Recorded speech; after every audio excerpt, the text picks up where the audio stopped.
Friday and time to bike to school. Here, half the children go to school in the morning and the other half in the afternoon. That way, everyone gets a place, and there are many to be accommodated. The children are of slightly different ages because for many here, school starts later in life.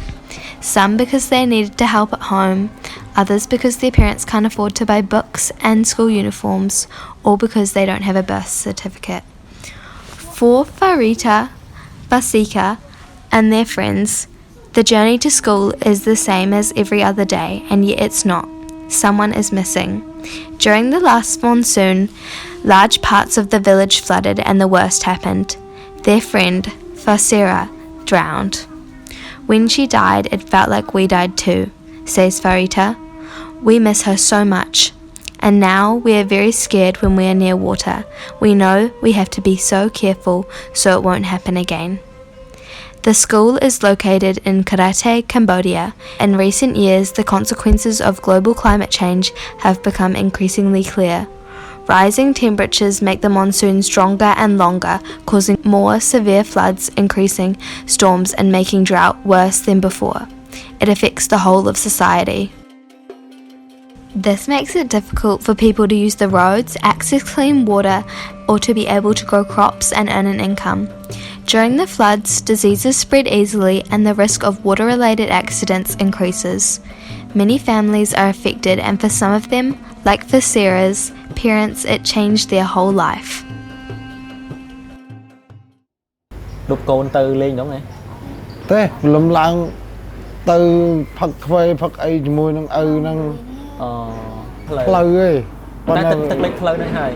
Tức lịch phơi phơi từ cha nó tức với trôn cha. Tức thầm này được cha.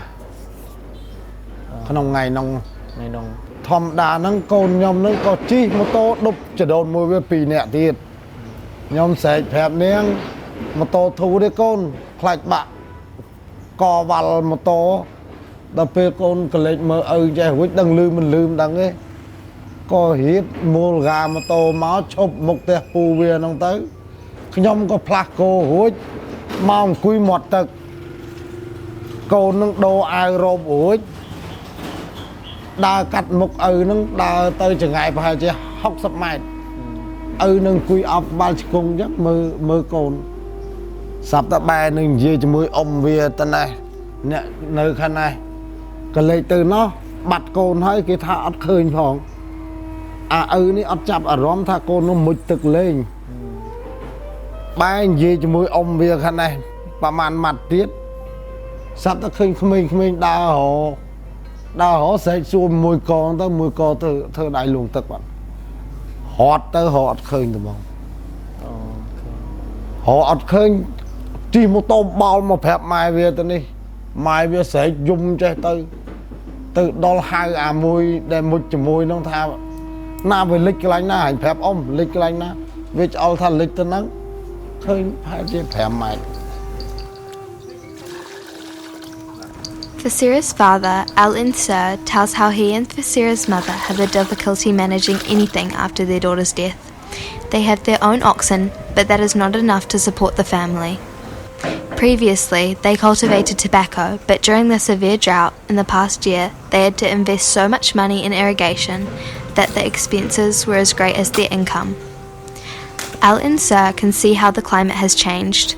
Previously, the leaves were kept moist by the dew in the morning alone, but that is no longer enough. It is just too hot. Traces of the recent flood are evident in many ways. For children in the area, it has become a part of their everyday life. Lai shows how high the water reached in the school building just 2 months ago.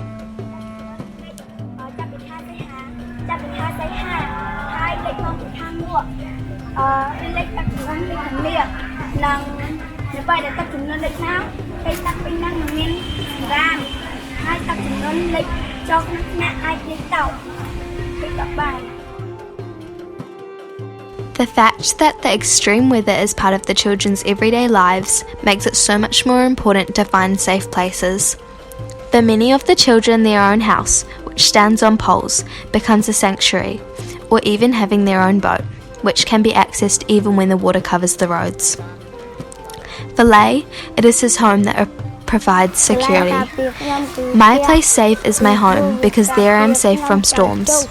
កន្លែងសុវត្ថិ Lai, Hing, and Yang have been trained on how to protect themselves before, during, and after a flood, storm, or a drought.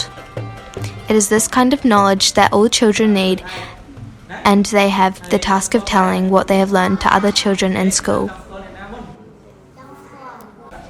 Now they are holding their third lesson, and Lei is delivering her message about running water with the help of pictures that show the children what they should think about. This is a shelf for storing firewood and other things when there is flooding. There must be a shelter to be able to grow vegetables and house animals even when there is a flood. Learning how to protect oneself and one's family is knowledge that saves lives. But at the same time, you need to learn how to survive in the longer term. Next to the school in the village, an organic garden has been set up with the help of teachers and parents.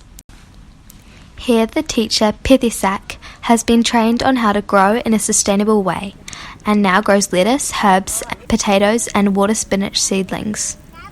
The children are involved at every step and prepare the earth, sow the seeds, water the weed, just like the crops that the families have on a larger scale throughout the region, yet completely different. Here the children learn how to use natural fertilizers, how they can recycle materials such as old car tires, plastic bowls and water bottles, and how to use smart tricks to reduce water usage and keep the moisture in the ground, even during a prolonged drought. The children learn for the future, but it is also important that they help their parents to change the way they grow. Knowledge transfers to them through the garden's visibility in the middle of the village and by the children taking the plants home. But for Farita Fasikas and the other children's everyday life encompasses so much more. It contains their hopes and dreams about life, about friends, and about love and the future. Children have the right to go to school, the right to have good health, and the right to feel safe. These rights are part of the UN Convention of the Rights of a Child, but they are also part of the UN global goals adopted by the world leaders to achieve social, economic, and environmental sustainability by 2030. These goals are interdependent. This is evident all over the world, but especially in countries like Cambodia, where climate change impacts the environment, which in turn affects both the economic and social situation of those living there. It becomes more difficult to grow and maintain the infrastructure needed to give children an education and ensure that they are protected from accidents and illnesses. Emergency action is needed, but at the same time there is a need to change, to live in a more sustainable way. At the very least, this means addressing the factors that affect the world's climate. It is yours and mine and everyone's responsibility, and it is absolutely necessary if we are to build a future for children in Karate and all over the world.